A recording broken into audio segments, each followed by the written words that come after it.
Your father is just our free babysitter. Jennifer said it to her sister, loud enough that I heard from the kitchen where I was refilling the ice bucket. My son Derek's graduation party. Master's degree in finance.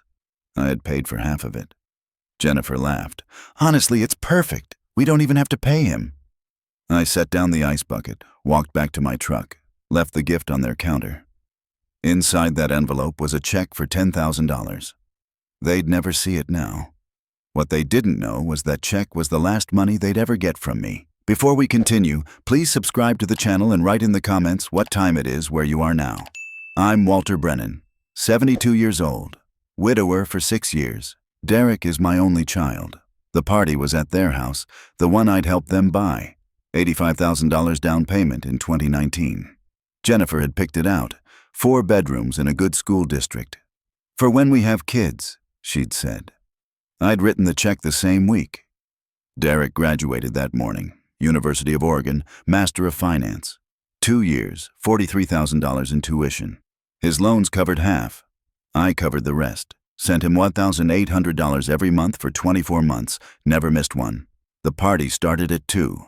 I got there at 1:30, brought folding tables from my garage, set them up in the backyard, strung the lights Jennifer wanted. She handed me the list without looking up from her phone. Can you move those chairs closer together? We need room for the gift table. I moved the chairs. The drinks should be in that corner. People will congregate near the food otherwise.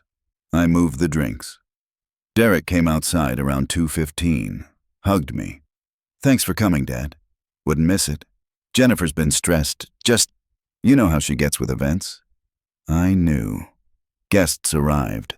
Derek's friends from grad school, Jennifer's family, her parents, her 2 sisters. Her mother hugged me. Walter, so good to see you. Thank you for everything you've done for these kids. I nodded, smiled.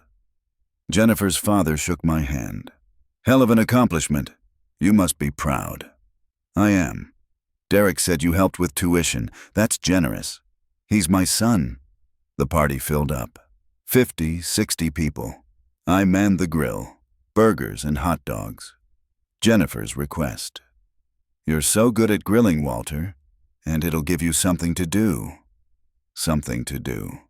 I grilled for 2 hours, plate after plate. Jennifer's sister Amy came by around 4, pregnant, 7 months. She patted her belly. This one's going to eat us out of house and home. Jennifer appeared. Tell me about it. Good thing we have Walter.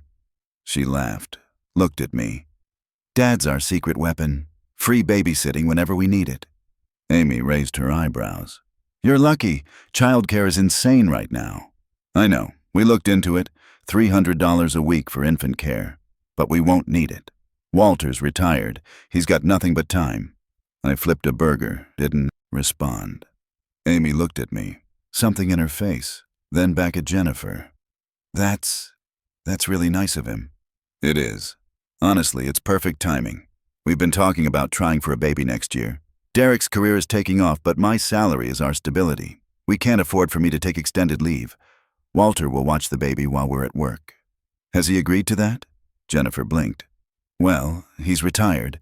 What else is he going to do? I set down the spatula, walked into the kitchen, needed a minute. The kitchen was empty, quiet. I could hear laughter from the backyard through the open window. I ran cold water, drank from my cupped hands. Jennifer's voice carried from just outside. She and her younger sister, Monica. I didn't mean to listen, but they were right there. Derek seems really happy, Monica said. He is. This degree is going to change everything. He's already got interviews lined up. Portland, Seattle, potentially San Francisco. That's far from here. I know, but the opportunities are better. And honestly, it might be good to have some distance. From what? Walter. Silence.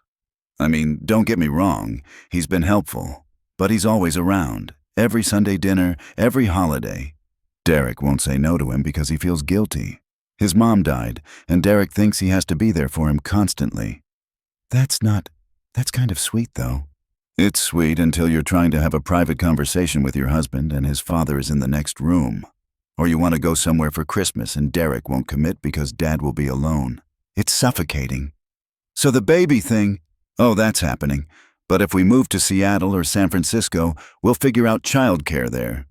I just let Walter think he'll be our babysitter because it keeps him invested. He'll keep helping financially if he thinks he's going to be Grandpa Daycare. Monica laughed. Uncomfortable. Jen, that's kind of manipulative. It's strategic. Look, Derek's father helped with the house and the tuition, and I'm grateful. But that doesn't mean he gets unlimited access to our lives. Once Derek's settled in a new job and we're in a different city, Walter will visit on holidays like a normal grandparent. Does Derek know you feel this way? Derek knows we need to prioritize our family. He'll understand. I stood there, hands gripping the edge of the sink. The granite was cold, the same granite Jennifer had picked out. Upgraded countertops. $8,500. I'd paid the difference when their renovation budget ran short. I heard them walk away, laughing about something else. Casual. I looked down. My hands were shaking. I dried them on a towel. Jennifer's dish towel. The set I'd bought her for Christmas. She'd texted me the link. These would be perfect for the kitchen. I walked back outside, picked up the spatula, finished grilling. Derek came by around 5. Dad, take a break. You've been at it for hours. Almost done. Seriously, sit down. Eat something. I plated the last burger, turned off the grill. Derek handed me a beer. Thanks for today, he said. For everything. I know grad school wasn't cheap. You earned it. Still, I couldn't have done it without you. I nodded. Jennifer and I were talking. Once I land a job, we're going to start paying you back. I know it's been a lot. You don't have to do that. I want to. You've done enough. Enough. I stayed until 7. Helped clean up. Folding tables back in my truck. Garbage bags to the curb. Jennifer barely looked at me. Thanks, Walter. You can leave the rest. We'll handle it. I walked back to the kitchen. The envelope was on the counter where I'd left it. Derek's name on the front in my handwriting. $10,000 inside. Congratulations on your master's degree. Proud of you. Love, Dad. I picked it up. Put it back in my jacket pocket. Forget something? Jennifer stood in the doorway. No, just heading out. Drive safe. I drove home. 40 minutes. My house sits on 3 acres outside Eugene. Built it in 1979 with my brother-in-law. Margaret picked the spot. View of the mountains from the porch. I sat on that porch until dark. Beer in my hand, long since warm. Free babysitter. Nothing but time. Keeps him invested. I opened my banking app. The numbers glowed in the dark. $1,800 to Derek on May 15th. Tuition payment. $1,800 on April 15th. March 15th. February. January. 24 months of transfers. All labeled Tuition, Love, Dad. I scrolled back further. $85,000 on August 3rd, 2019. Down payment for the house. I'd cashed out part of my retirement fund early. Paid the penalty. Worth it, I'd thought. Helping my son build a life. $12,500 on June 8th, 2018. Wedding. Venue. Catering. Flowers. Jennifer's parents paid for the dress and photographer. I covered the rest. Derek had asked hesitantly, Dad, I know it's a lot. It's your wedding, I'd said. Let me do this. $8,500 on November 2nd, 2020. Kitchen renovation, granite countertops, and new cabinets. The builder-grade stuff is falling apart, Jennifer had texted. Can you help? I'd helped. $3,200 on March 14th, 2021. Jennifer's car. Transmission failure. We're stretched thin with the mortgage, Derek had called. Is there any way? There was. $950 on December 18th, 2022. Christmas gifts for Jennifer's family. I want to get everyone something nice, Derek had said. Show them I'm doing well. I'd made it possible. Smaller transfers peppered throughout.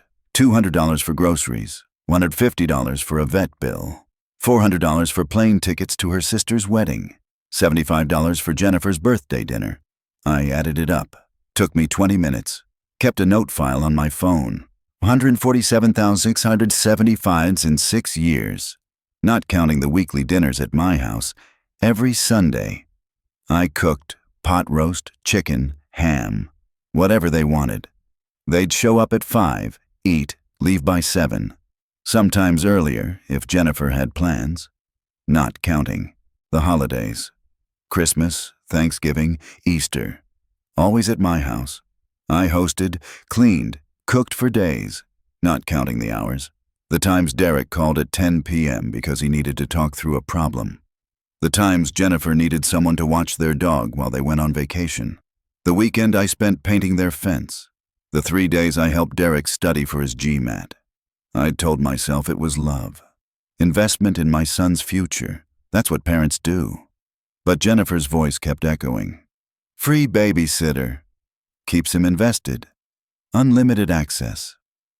I sat there until midnight. Then I called my lawyer, Richard Holbrook. We'd gone to high school together. He'd handled Margaret's estate. Good man, straightforward. Walter, little late for a social call. Need to talk about my will. Pause. Everything okay? Need to make some changes. Can it wait until morning? I'll buy you breakfast. Rather do it now. You available this week? I can be. Tuesday work? Tuesday works. I hung up. Sat there in the dark. The house creaked. Same sounds it had made for 44 years. Wind through the eaves. Floorboards settling. After Margaret died, the silence got heavier. I'd filled it with Derek. Sunday dinners. Phone calls. Helping with whatever he needed. I thought I was being a good father. Turns out I was being useful. There's a difference. I didn't sleep that night. Lay in bed staring at the ceiling. Margaret's side was still empty. Some mornings I still woke up reaching for her. She'd liked Jennifer at first. She's ambitious, Margaret had said after meeting her. That's good for Derek. He needs someone to push him. Then, quieter. But watch her with money. She's got expensive taste. Margaret died 3 months before the wedding. Lung cancer. 14 months from diagnosis to gone. She never saw Derek get married. Never saw him finish grad school. I wondered what she'd think about Jennifer's plan. Then I realized. She'd probably seen it coming. Tuesday morning, I met Richard at the diner on 7th Street. Same booth we'd sat in for 40 years. He had coffee waiting. You look tired, he said. Didn't sleep much. Want to tell me what's going on? I told him. The graduation party. The conversation I'd overheard. The money I'd given. The check still sitting in my jacket pocket at home. Richard listened. Didn't interrupt. When I finished, he sat back. That's a hell of a thing. Yeah. What do you want to do? Change my will. Everything's set to go to Derek right now. House, savings, retirement accounts. About $600,000 total. Richard nodded. And now? Now I want it going somewhere else. Where? I'd thought about this. All night. St. Vincent's, the children's hospital where Margaret volunteered, set up a trust, something that actually helps people who need it. You're sure? This is your son. My son is going to be fine. He's got a master's degree in finance and a wife who's very strategic about money. They don't need mine. Richard studied me. You could talk to him. Tell him what you heard. And say what? Your wife thinks I'm a free babysitter, so I'm cutting you out of my will? He'll choose her. He should choose her. She's his wife. Maybe he doesn't know how she really feels. Maybe. Or maybe he does and he's okay with it. Richard pulled out a legal pad. All right. I'll drop the documents. You want to leave Derek anything? A personal item? Something sentimental? I thought about that. My tools. The woodworking set. He used to help me in the shop when he was a kid. Before Jennifer. Before Jennifer. Anything else? That's it. Richard wrote for a minute, then looked up. What about the immediate situation? They're expecting financial help, the babysitting thing. I'm done helping. They're going to notice. Let them. It might get ugly. It's already ugly. I just didn't see it. Richard nodded slowly. Okay. I'll have the new will ready by Friday. You'll need 2 witnesses for the signing. You can arrange that? I can. And Walter, for what it's worth, I think you're doing the right thing. I wasn't sure I believed him, but I nodded anyway. I left the diner and drove to the bank. Spoke to the branch manager. Woman in her 40s, professional. I need to close a joint account and remove authorized users from my checking. She pulled up my information. You have Derek Brennan listed as a beneficiary and authorized user, and there's a joint savings account with him. Remove all of it. May I ask why? Personal reasons. She nodded. Typed. The joint account has $23,000 in it. That'll be transferred entirely to your primary checking. Derek will be notified of the closure. That's fine. And removing him as authorized user means he can no longer access your checking account or see the balance. Good. She processed everything. 20 minutes. When it was done, she handed me new account paperwork. All set. Is there anything else? One more thing. The automatic transfers. I've got monthly payments set up to Derek's account. Cancel all of them. She checked. Tell him $800 monthly. Scheduled for the 15th. Cancel it. Done. Next scheduled payment was in 4 days. It won't go through. I stood up. Shook her hand. Thank you. Of course, Mr. Brennan. I walked out of the bank. Felt lighter. Strange feeling. Like I'd been carrying something heavy for years and finally set it down. My phone rang that evening. Derek. I let it go to voicemail. He called again an hour later. Then again at 9 p.m. The next morning, I had 3 texts. Dad, did you close our joint account? The bank sent me a notification. What's going on? Can you call me? I didn't respond. Friday, Richard called. Will's ready. Can you come in this afternoon? I signed the papers at 3. Richard had 2 paralegals witness it. The whole thing took 30 minutes. You're sure? Richard asked one more time. I'm sure. Okay. I'll keep the original here in the office. You'll get a copy for your records. I drove home, put the copy in my desk drawer, sat on the porch. My phone rang. Derek again. This time I answered. Dad, finally. I've been trying to reach you all week. I've been busy. What's going on? The bank said you closed our savings account and removed me from your checking. That's correct. Silence. Why? Because it's my money. Okay, but we had an agreement. You were helping with tuition. You graduated. Don't need tuition anymore. The last payment was supposed to go through on the 15th. It didn't. I canceled the transfers. Dad, I don't understand. Did I do something wrong? Did you? Not that I know of. Is this about the party? You left early. Jennifer said you seemed upset. I left when I was done. Okay, but can you explain what's happening? This feels really sudden.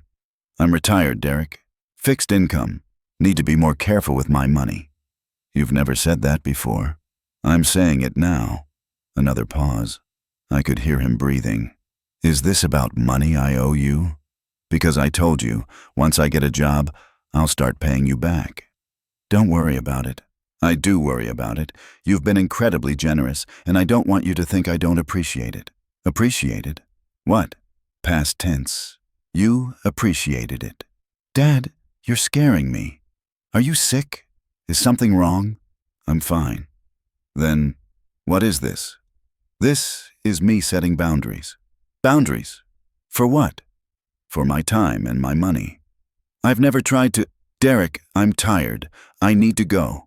Wait, can we talk about this in person? Come to dinner on Sunday. We'll figure this out. I'm not coming to Sunday dinner. Why not? Because I don't want to. Dad. I hung up. My hand was shaking. I set the phone down on the porch railing, stared at the mountains. The phone rang again immediately. I turned it off. Saturday morning, Jennifer's car pulled into my driveway. I was in the garage, organizing tools. Heard the engine, looked up. Derek got out. Jennifer stayed in the car. He walked into the garage. Dad. Derek. We need to talk. I said what I needed to say. No, you didn't. You gave me some vague excuse about boundaries and hung up. That's not a conversation. I set down the wrench I was holding. Turned to face him. What do you want me to say? I want you to tell me what I did wrong. You didn't do anything. Then why are you cutting me off? I'm not cutting you off. I'm stopping the money. There's a difference. It feels like punishment. It's not punishment. It's a decision. Derek's jaw tightened. He looked like Margaret when he was frustrated.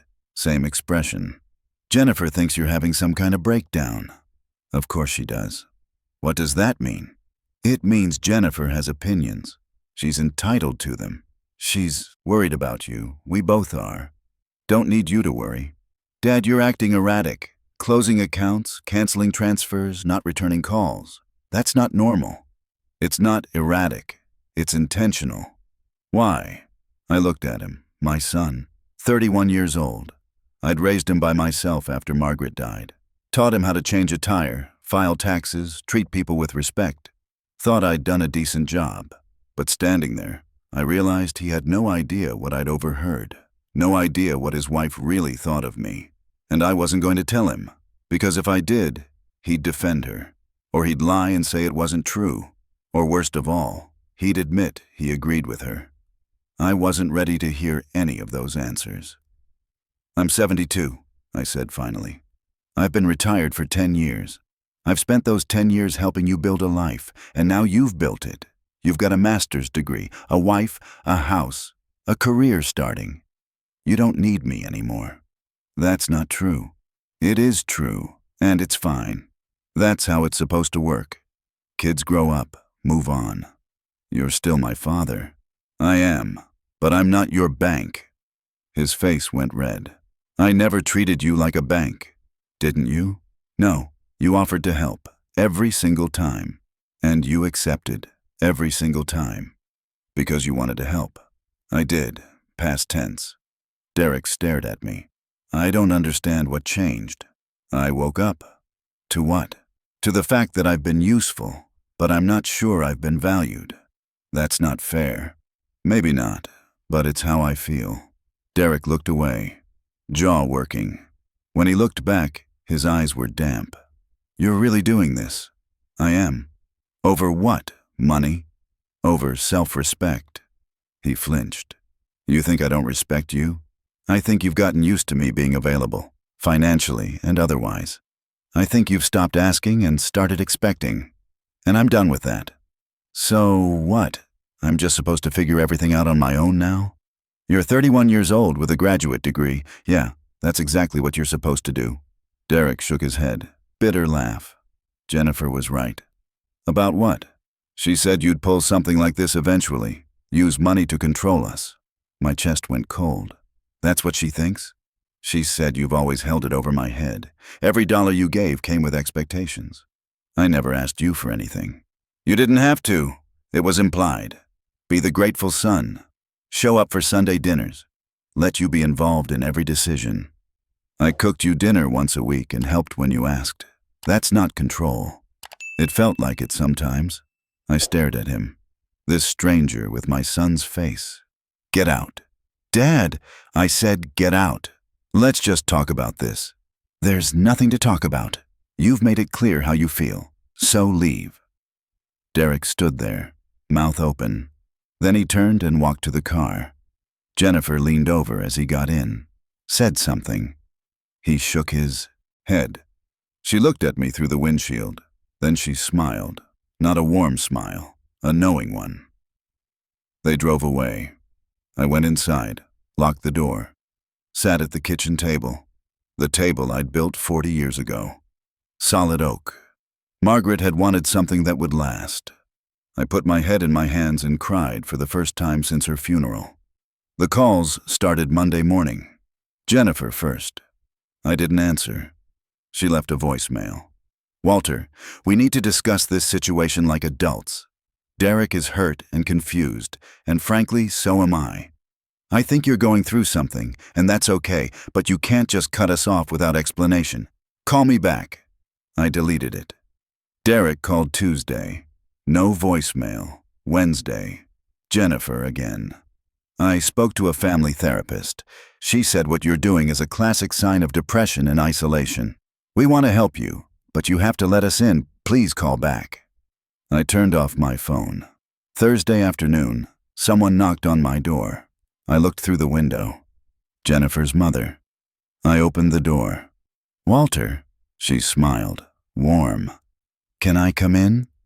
What do you want, Patricia? I wanted to check on you. Jennifer said you've been going through a hard time. I'm fine. She's worried. Derek, too. They'll survive. Patricia's smile faded. Can I come in? Just for a few minutes. I hesitated, then stepped aside. She sat at the kitchen table, same chair she'd sat in for every holiday dinner. I stayed standing. Jennifer told me what happened, she said. The account closures, the fight with Derek. It wasn't a fight. She said you accused Derek of using you for money. I said what I said. Patricia folded her hands. Walter, I've known you for 13 years. You're a generous man, a kind man. This doesn't sound like you. Maybe you don't know me as well as you think. Maybe, or maybe you're hurting and you're lashing out. I didn't respond. She leaned forward. Margaret's been gone 6 years. That's a long time to be alone. I know Derek has been busy with school and his life. Maybe you're feeling neglected. This isn't about Margaret. Are you sure? Because grief does strange things. It can come back years later. Make us push away the people we love. Patricia, I appreciate you coming, but I'm not grieving. I'm not depressed. I'm making choices. Choices that hurt your son. Choices that protect me. From what? From being used. She blinked. Derek would never. I heard your daughter at the graduation party. She was talking to Monica. She called me a free babysitter, said I was suffocating, said she was keeping me invested with the promise of grandkid access so I'd keep paying for things. Patricia's face went pale. So no, I continued. This isn't grief. This is clarity. She opened her mouth, closed it, tried again. Walter, Jennifer can be thoughtless sometimes. She doesn't always think before she speaks. She meant every word. Even if she did, Derek loves you. He doesn't feel that way. He told me I was controlling, said I held money over his head. Turns out Jennifer was right to call me invested. I just didn't know it was transactional. Patricia stood up. I think you're making a mistake. That's my right. Derek is your son, and I'm his father, not his ATM. She walked to the door, stopped, looked back. Margaret would be disappointed. My jaw clenched. Don't. She loved Derek more than anything. She'd want you to forgive him. Margaret would have seen Jennifer coming, and she'd have told me to protect myself. Patricia left. I locked the door behind her. The weekend was quiet. No calls, no visits. Sunday morning, I made coffee and sat on the porch. Used to be Derek would pull in around noon. We'd cook together, talk about his week. Noon came and went.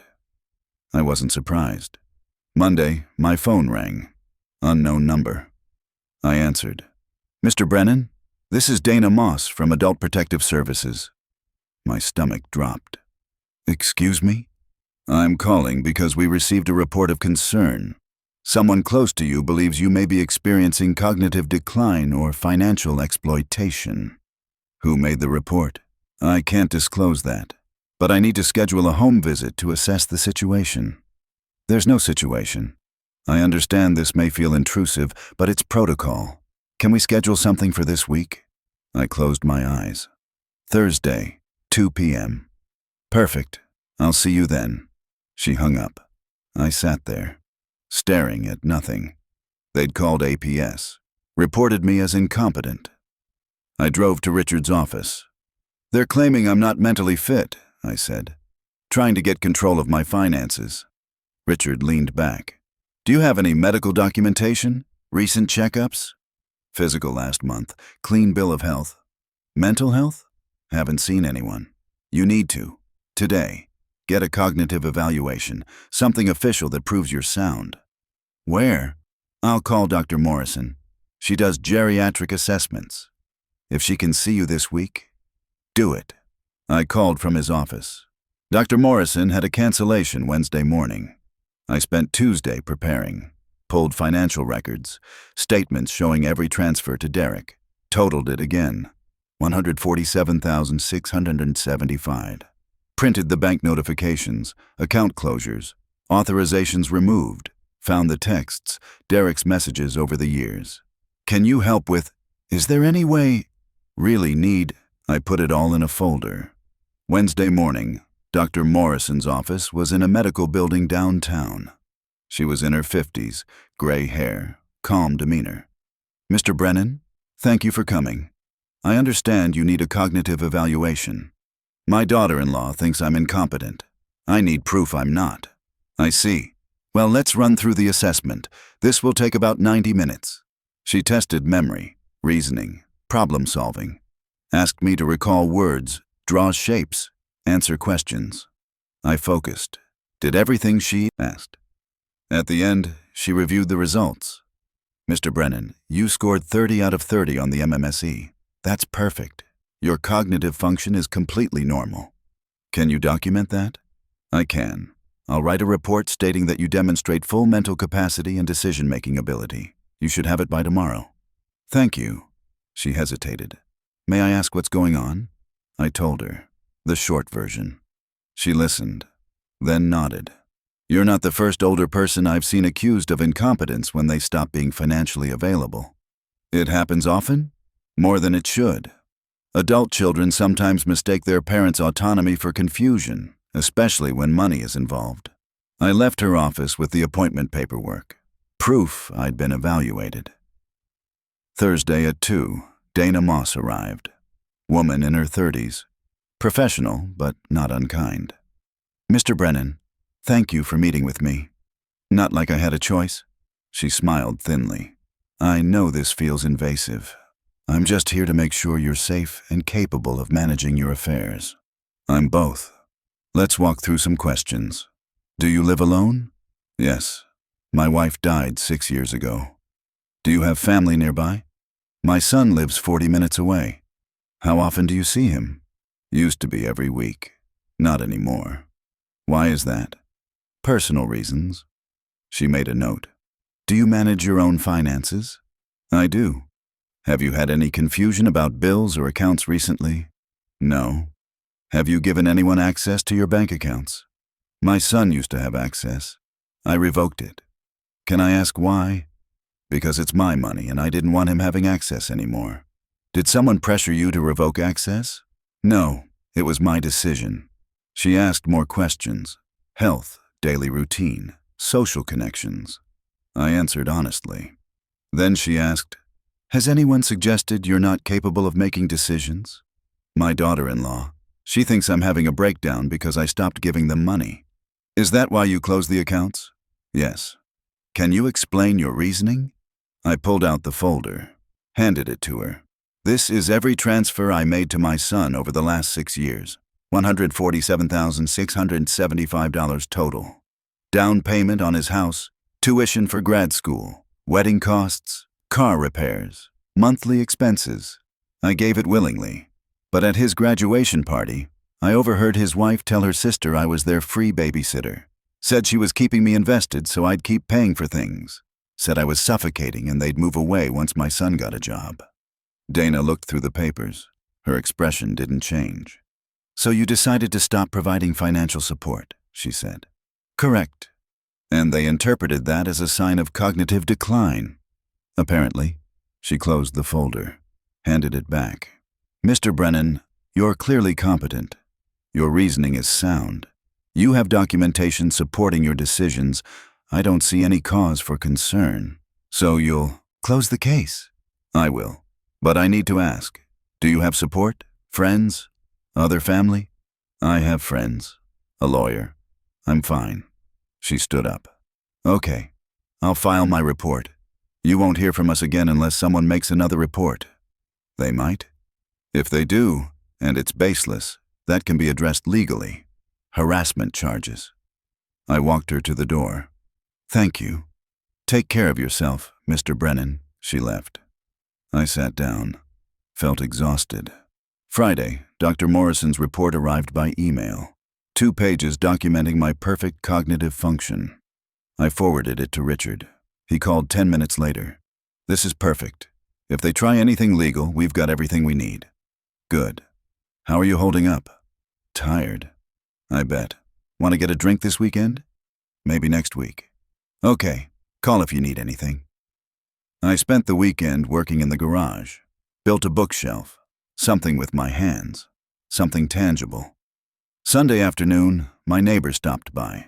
Tom Fletcher. 75, retired electrician. We'd been neighbors for 30 years. "Saw you out here," he said. "Wanted to check in." "I'm all right. Haven't seen Derek's car around lately. We're taking a break." Tom nodded. Didn't push. "Well, if you need anything, I'm around." "Appreciate it." He left. I realized that was the first honest conversation I'd had all week. Monday morning, Derek called. I answered. "Dad?" "Derek. APS closed the case. They said you're fine." "I am fine." "Then why did you tell them I was exploiting you?" "I didn't. I told them the truth, that I stopped giving you money and you didn't like it." "That's not—" He stopped, breathed. "Dad, can we please just talk? In person?" "What's there to talk about?" "Everything. This whole situation. I miss you. You miss my money." "That's not fair." "Isn't it?" Silence. "Jennifer wants to apologize," he said finally. "For what?" "For what she said at the party. She didn't mean it the way it sounded. She meant every word. She was venting. People say things they don't mean when they're stressed. Derek, she called me a free babysitter. Said I was suffocating you. Said she was manipulating me to keep the money flowing. That's not venting. That's honesty. She was wrong." "Was she?" "Because you told me I was controlling. That I held money over your head. Sounds like you agreed with her." "I was angry. I didn't mean it. Everyone's saying things they don't mean. Convenient." "Dad, please, let's sit down. The three of us. Work this out." "No." "Why not?" "Because I don't want to." "That's it? You're just done?" "I'm done being useful. If you want a relationship with me that's not based on what I can give you, we can talk. But I'm not sitting down with Jennifer and pretending we're family. She's my wife, and I'm your father. You made your choice." I hung up. The phone rang again. I turned it off. 2 weeks passed. Quiet. I worked in the garage, had coffee with Tom, played cards at the senior center on Wednesday nights. Turns out I had a life outside of Derek. It was smaller, quieter, but it was mine. Then, 3 weeks after the graduation party, Jennifer showed up alone. I was on the porch when her car pulled in. She got out, walked up the steps. "Walter, can we talk?" "No." "Please. I owe you an apology." "You don't owe me anything, and I don't want your apology."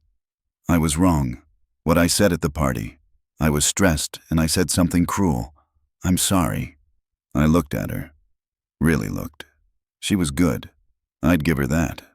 The right amount of remorse in her face, the soft voice, the posture that said I'm vulnerable. "Please forgive me." "You're not sorry," I said. "I am." "You're sorry I heard you. That's different." Her face tightened, just for a second. Then the mask came back. "I understand you're hurt, but you're hurting Derek too.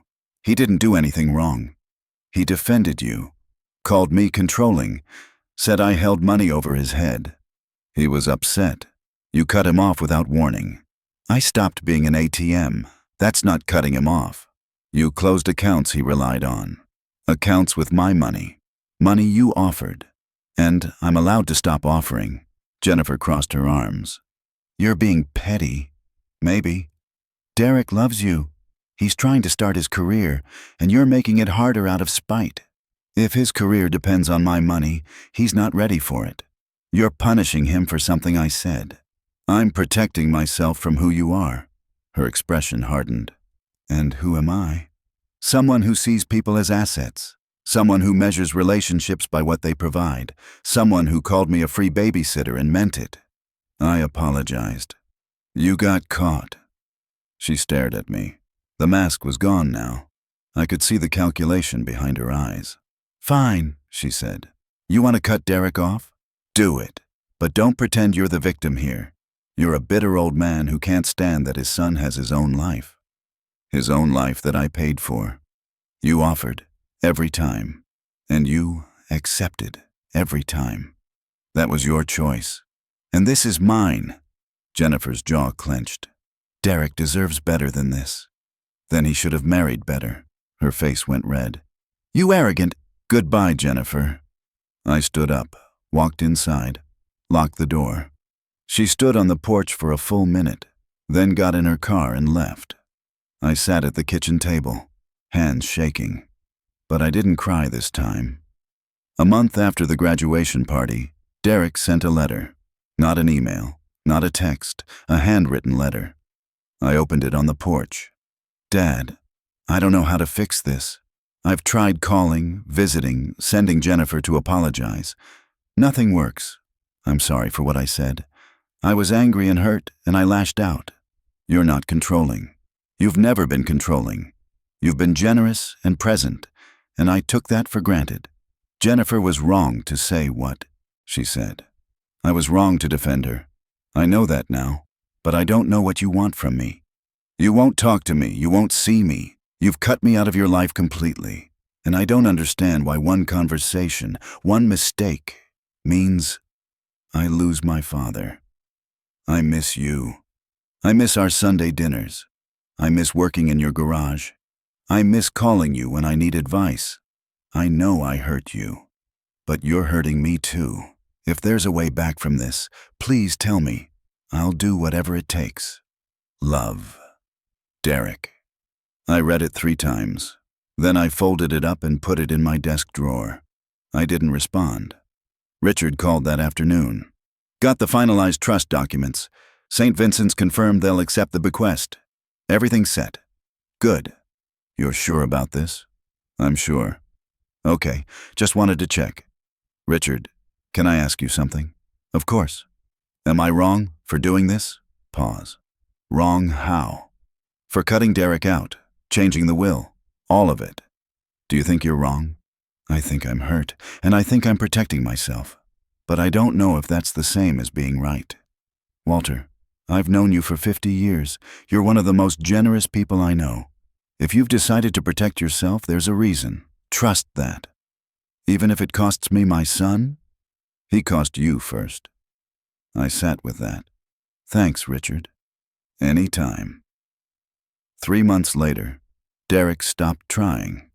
No more calls, no more letters, no more visits. I told myself that's what I wanted. Most days, I believed it. I spent Thanksgiving alone, cooked a small turkey, ate on the porch. Tom invited me over for Christmas. His daughter and grandkids were visiting. I went. It was nice. Different, but nice.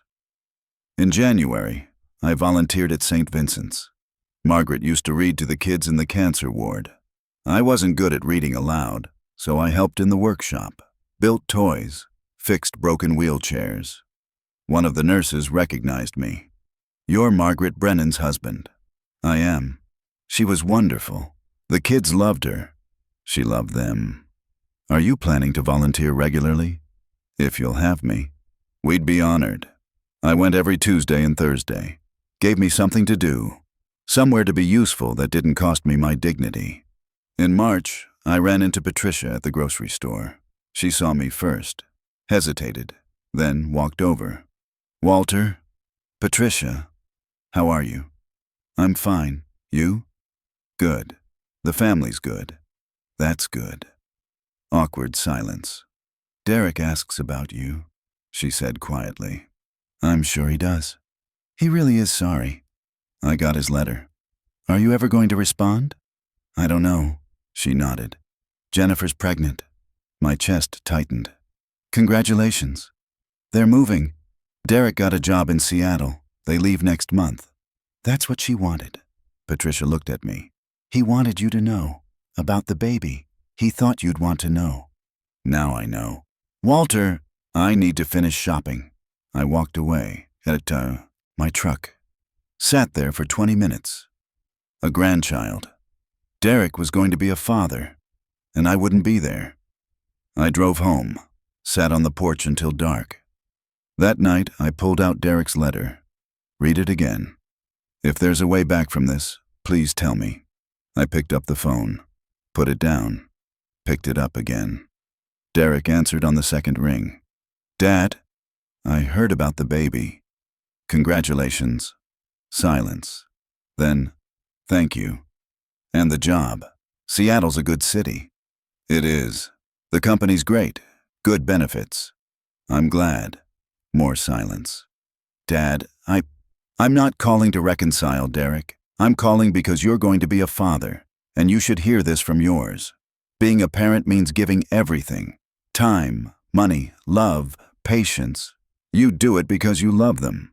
Not because you expect anything back. But when you realize they see you as a resource instead of a person, it breaks something. Be better than I was. Set boundaries before you need them, and teach your kid that love isn't transactional. Dad, please, I'm happy for you, really. I hope you're a great father, but I can't be part of your life anymore. It costs too much. What if I paid you back? Every dollar. I'll set up a payment plan. It's not about the money. Then what is it about? Respect. And I can't make you give me something you don't feel. I do respect you. You respect what I provided. There's a difference. I hung up, turned off the phone, and that was the last time I spoke to my son. If you like this story, please like it, subscribe to the channel, and share your impressions in the comments. To listen to more stories, click on the window on the right. Thank you for being with us.